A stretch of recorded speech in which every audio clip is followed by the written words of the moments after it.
What's up, everybody? It's Soren Baker here on Unique Access Entertainment. As always, please hit that subscribe button. It's right down there and it's free. That enables us to keep coming to y'all as often as possible with as many interviews and commentaries as possible, as well as episodes of The Great Debaters. So please hit that subscribe button. And if you notice now, right next to it, we got that join button. That's a membership thing that we just started recently here on Unique Access Entertainment. So please hit that as well. You can support us that way. That really helps us, helps me pay the people that work with me more, and just helps us all the way around. So please hit that subscribe button, hit that join button on our memberships, and, keep helping us make Unique Access Entertainment grow and get bigger and better. Now, today, in honor of Thanksgiving, I wanted to give thanks to a lot of the great things that have happened to me or that I've experienced this year that have really, really got me excited and looking forward to what's coming up in 2023 and beyond. And the first thing is 2022 was really the first year I got back to go to some shows, and I saw three great ones in particular that I wanted to highlight.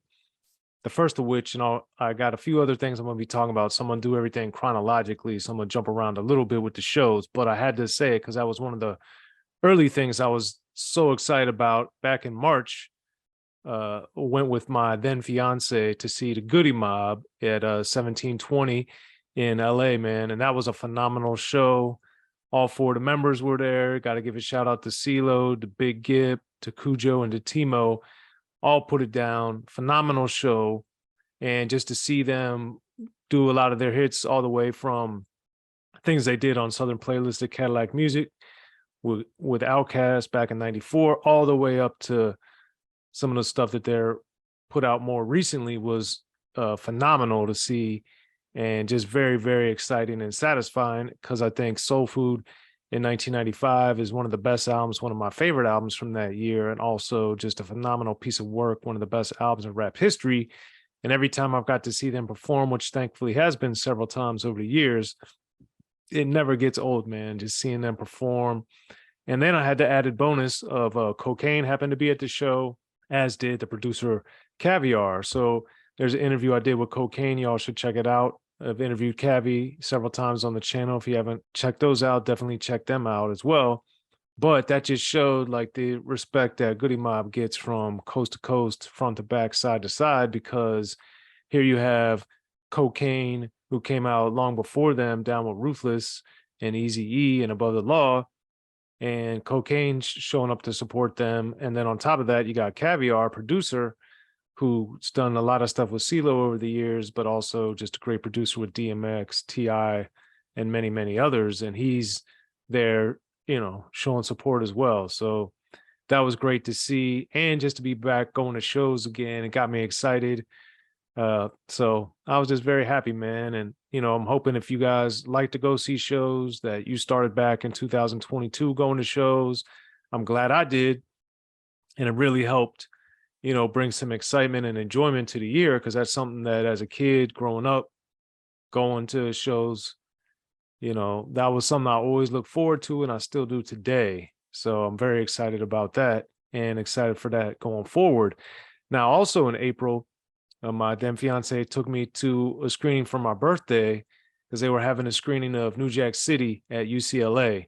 And I love New Jack City on so many different levels. And of course, Ice-T, I think, is brilliant in there, as is Wesley Snipes and the rest of the cast. Vanessa Williams was at the screening, as was Mario Van Peebles, the director, and he plays a supporting character, of course, in New Jack City. So I'd never seen Mario Van Peebles in person talk about New Jack City. So that was pretty awesome to see. And then to see the film on the big screen again, having seen it the weekend it came out in Maryland back in the day, to then go see it now in 2022 in April, and to be able to see a screening, that was phenomenal. So I gotta, just so thankful to be able to do that and see this in person, and Mario Van Peebles.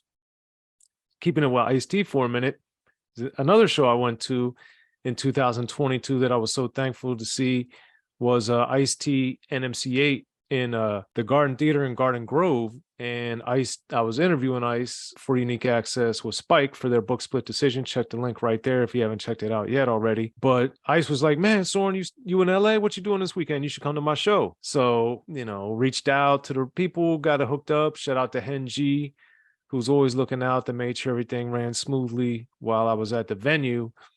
And then to see, I've seen MC8 and I've seen Ice-T perform several times over the years.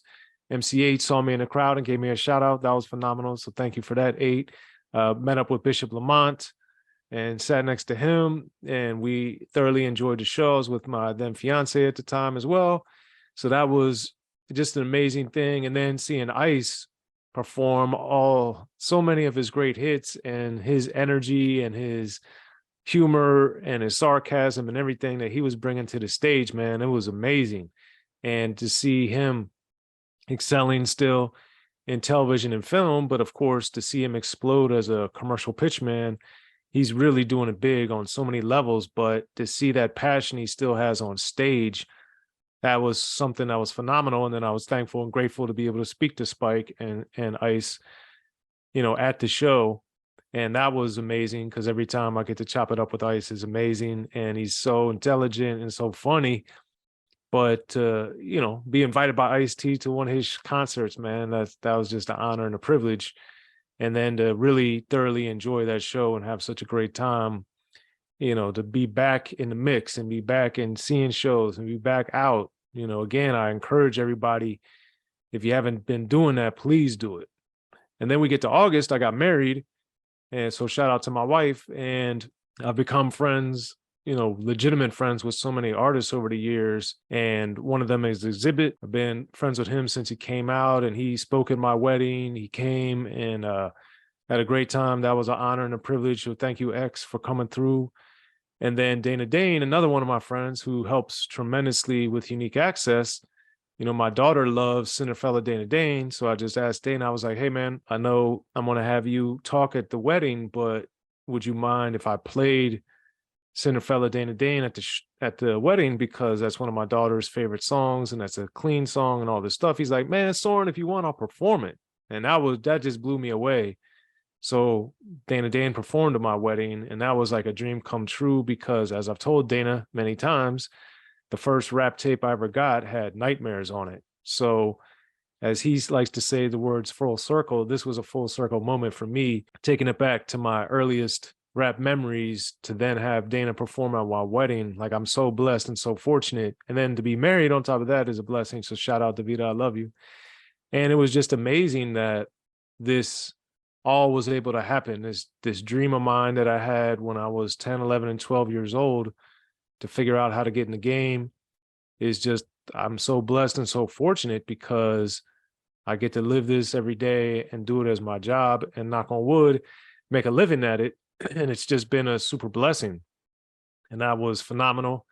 And then along the same lines, in September, I got a care package from Buck from Psychodrama for a lot of Psychodrama gear, because of course I'd done the interviews. If you haven't seen them with Buck from Psychodrama, there's a link to one of them right there. And he shot me a bunch of gear, and that was amazing because, I love Psychodrama. I've loved them since I first heard them back in the 90s. And then just keeping it all up till today, I'm excited to hear their new music. And then for Buck to go out of his way to, shoot me some stuff, that's an honor and a privilege too, man. And also in September, another great thing is going to another show. I got to see Sa-Roc perform. Murs came out to join her, and then Soul Messiah DJ'd for her, and that was amazing. If you haven't seen my interview with Sa-Roc, there's a link to one of them right there.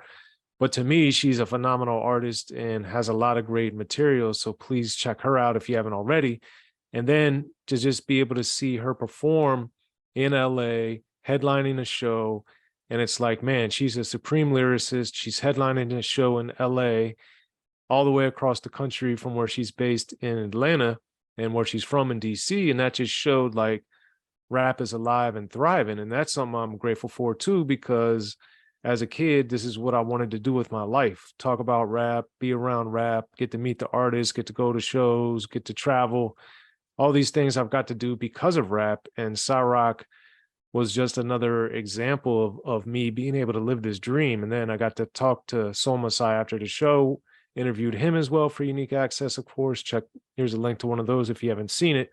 But man, I'm like, man, I'm living a dream. This is amazing. And then we take it to the next level of the game in October, because Dazzie Dee, who I've also interviewed on Unique Access, I had interviewed KD, and in KD, I'd asked him about working with Dazzie Dee because I know they had collaborated and knew each other. And when Dazzie Dee, KD had told me that Dazzie Dee wanted to put part of our interview on Dazzie Dee's project, and I was so flattered and blown away. From your perspective, what made Dazzie Dee like a good artist? Dazzie Dee was already part of Lynch Mob. He was Lynch Mob because he was on tour with Cube on stage, everything. He was Lynch Mob.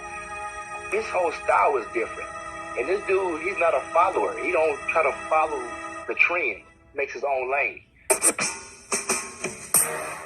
I've been mentioned on songs before. I've been featured on songs, but this one was one where I knew about it in advance. Usually I just hear it when it comes out. So this one was awesome. And just the fact that it's here on Unique Access Entertainment, something that I also had dreamt about, having my own type of platform. And to be able to have that, I'm so thankful for, and thankful to all my friends that have helped me get Unique Access to where it is today. It's amazing. So when KD called me, and then I started talking to Dazzie Dee, and then they featured my interview with KD on Baking Soda, the song called Daddy Daughter Day, man, that was like, that I can't even articulate how phenomenal that felt, to be able to get that call and to hear that song and to hear it early, and then be able to interview Dazzie Dee for Unique Access, who of course I knew from the Lynch Mob and all that stuff way back in the 90s. To keep that going is phenomenal too. So check out my interview with Dazzie Dee there. And this is just so many things that I have to be thankful for, man. It's just amazing. And it just doesn't stop. Dane again. Hey, Soren, Salt and Pepper are going to get their star on the Hollywood Walk of Fame. You should come through. Like, getting an invitation to be able to be part of history at such a big scale for the best-selling female rap group of all time is amazing. And then I got to talk to Herbie Lovebug. I got to talk to Salt, Dana, of course, and many others at the event itself. And then at the after party, like, I got to meet Brian McKinney and talk to Yo-Yo. We had a lot of great time. And it's just so many things, man. It's just a phenomenal year, 2022, where so many great things are happening. I'm working on so many great things that'll be hopefully coming out and coming to fruition in 2023. And 2022, I'm just eternally grateful for, because so many great things happen, so many phenomenal things in my life, personally and professionally. And then at times, as you saw with this commentary, a blend of both. And that's a phenomenal thing. And then I got to thank my boy James Kreisberg for even giving me the idea to do this video.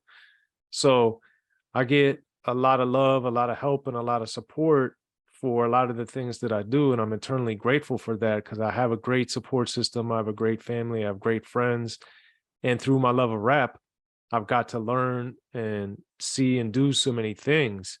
And I'm just fortunate to be in the position I am. And I'm very grateful and genuinely appreciative of all the love and support I get from you, the watchers, supporters, and viewers of Unique Access Entertainment, from all the artists that I've studied, loved, and listened to growing up all the way through to today. And then my family and friends that supported me since day one with all the things that I wanted to do, and that have helped get Unique Access to where it is, and hopefully are going to keep helping Unique Access grow and get to that next level of the game. So yeah, just wanted to do this video, man, and thank a lot of people, and then also highlight a lot of the great things that happened in 2022 that I'm grateful for in the rap world, and just excited to see where we go the rest of 2022 and into 2023. So I'm Soren Baker on Unique Access. As always, if you haven't, please hit that subscribe button. If you have subscribed, tell a friend that they should check out Unique Access, and please have them subscribe. That'd be amazing if we could double our subscribers by the end of the year, because of y'all helping us out. But then also, if you haven't, please join us as a member.